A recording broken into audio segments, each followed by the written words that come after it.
Robert ईली कहते हैं कि I can not trust a man who can control others if he cannot control himself। मैं ऐसे व्यक्ति पर विश्वास कर ही नहीं सकता जो दूसरों को कंट्रोल करेगा जबकि खुद को तो कंट्रोल कर नहीं पा रहा।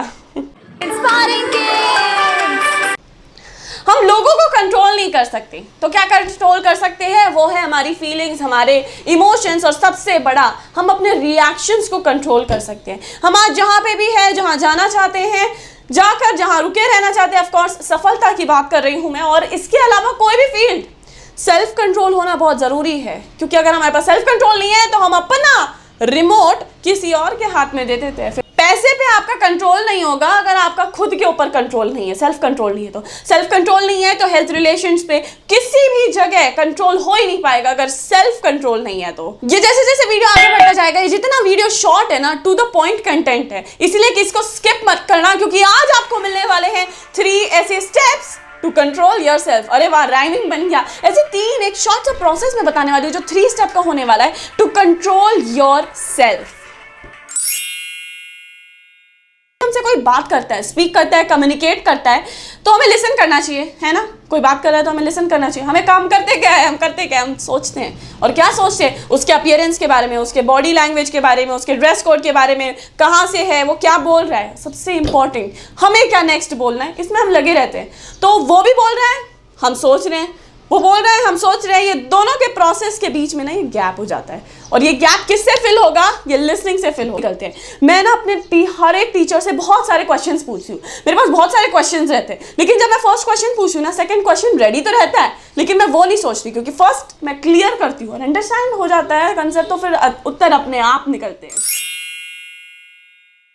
अब हमने लिसन तो कर लिया है, लिसन करने के बाद क्या करना है? हमें थिंक करना है। Think before you evaluate. ये इवैल्यूएट क्या होता है? इवैल्यूएट होता है जब हम किसी से भी मिलते हैं, हमारे दिमाग में ना एक चित्र उसके लिए बन जाता है, उसके लिए एक छवि क्रिएट हो जाती है। और ये कब होता है? इवैल्यूएशन के बारे में। इवैल्यूएशन यानी कि उसको मेजर करना, उसको जज करना, उसके बिहेवियर के अकॉर्डिंग, उसके एक्शंस के अकॉर्डिंग, उसके वर्ड्स के अकॉर्डिंग, उसकी लैंग्वेज के अकॉर्डिंग, इन सारे फैक्टर्स का ध्यान रख के हम उसको इवैल्यूएट करते हैं। लेकिन हमें सोचना चाहिए, कई बार ना इंसान गुस्से के मूड में होता है, ये नहीं सोचते हम कि कुछ मिनटों के मूड से क्या पता उसकी इमेज ऐसी हो, क्या पता मैंने उसको अच्छे से जज नहीं किया हो, क्या पता मैंने उससे अच्छे से मिला ना। देखिए, ये सारे फैक्टर्स होते हैं। उसको जज करने से पहले थिंक करिए, सिंपल सा काम है, थिंक करिए। हमारे पेरेंट्स हमसे जब भी कोई रूडली बात करते हैं, डांट देते हैं, हम अपने मन में छवि ऐसी बना लेते हैं। क्यों? जब भी कोई पर्सन वॉल्केनिक टेम्परेचर पे होता है तो इवैल्यूएट कर लेते हैं हम उसे, तू ऐसा है, तू वैसा है, तू ऐसा है। अरे थिंक करो भाई, क्या पता हो कि उसकी मूड ही ऐसी हो, क्या पता कोई और फैक्टर हो, क्या पता वो कहीं से लड़के आया हो। तो थिंक बिफोर यू इवैल्यूएट, इतनी एनर्जी मत लगाओ। थर्ड स्टेप है इवैल्यूएट। मेजर करो, डिसाइड करो, ठीक है?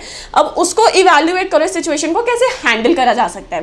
गोल्स के वे से लोगे तो अगर आपको गोल्स पाने हैं, गोल सेटिंग करो। कोई एक्शन लेना है तो प्लानिंग करो। कोई भी चीज़ रियलिस्टिक होना चाहिए, गोल्स अचीवेबल होना चाहिए, ये सारे फैक्टर्स हैं, ठीक है? Achievable in the sense time bound set करो, मुझे इतने से डेट तक, इतने तक करना है, लिमिटेशन रखो उसकी। हाँ, चैलेंजिंग भी करो अपने लिए, लेकिन ना रियलिस्टिक होना चाहिए। ऐसा नहीं है कि एक दिन में पहाड़ की चढ़ाई करनी है, ये मेरा गोल है। भाई एक दिन में कोई पहाड़ चढ़ा है, कोई ओवरनाइट में सक्सेस हुआ है? तो ये लेने से पहले प्लानिंग करो, उसकी इफेक्टिवनेस, वो एक्शन इतना पावरफुल हो जाएगा। और जब आप ये प्लानिंग करने के बाद, ये जो यूट्यूब वीडियो मिल रही है ना, इसके लिए प्लानिंग की गई है। ये जो वीडियो आप देख रहे हो, इसके लिए हो सकता है पहले से शूटिंग की गई हो सकता है पहले से एडिटिंग किया गया, ताकि उस डेट आपको एट टू टाइम वीडियो मिल जाए। तो हर चीज़ की प्लानिंग होनी चाहिए। प्लानिंग के बाद गोल्स ज़रूर अचीव होंगे, बेहतर वे से अचीव होंगे। और जब आप प्लानिंग करने के बाद कोई एक्ट करोगे ना, तो एक्ट नहीं रहेगा, पावरफुल एक्ट होगा। और वो एक्ट जो पावरफुल है, रिजल्ट्स भी पावरफुल। ये 3 स्टेप को फॉलो करना है। कभी कभी अगर ये प्रोसेस आपको याद नहीं रहा, ऐसी सिचुएशन आ गई, देखिए बहुत डरावनी सिचुएशन बता रही हूँ मैं, ऐसी सिचुएशन आ गई नॉर्मल लाइफ में भी, आपको एक वर्ड याद रखना है। सेल्फ कंट्रोल करने के लिए एक वर्ड याद रखना है, जिसको मैं कहती हूँ पेशेंस। ये वर्ड को ना आप गूगल पे टाइप करके देखिए, आपको मिलेंगे इस पे इतने अच्छे अच्छे quotes. Patience is the greatest virtue, patience is the this virtue, that virtue, इतने अच्छे अच्छे कोट्स मिलेंगे। ये पेशेंस को अगर आपने याद रख लिया ना, तो आप कोई भी सिचुएशन को हैंडल कर सकते हो, क्योंकि जल्दी जल्दी नहीं करनी। पेशेंस का अपोजिट है हेस्ट। मैं कुछ भी जल्दी में कर रहा हूँ, और हेस्ट मेक्स वेस्ट। करिए, make your plans, be active, plans को रिव्यू करिए, stay motivated and learn in every step. एक ही चीज जाते जाते एक चीज ही बोलना चाहूंगी कि बी असर्टिव, यानी कि बी पॉजिटिव नॉट एग्रेसिव। एक ही चीज कहना चाहेंगे कि मोटिवेट नहीं, इंस्पायर रहो, क्योंकि मोटिवेट तो दूसरों से और इंस्पायर खुद से होते हैं। लाइक कर दीजिए, शेयर कर दीजिए, इसमें से आपको क्या अच्छे पॉइंट्स मिले कमेंट सेक्शन में जरूर लिखेगा। आप सभी के सपोर्ट के लिए thank you so much. Meet you next time with all the inspiration.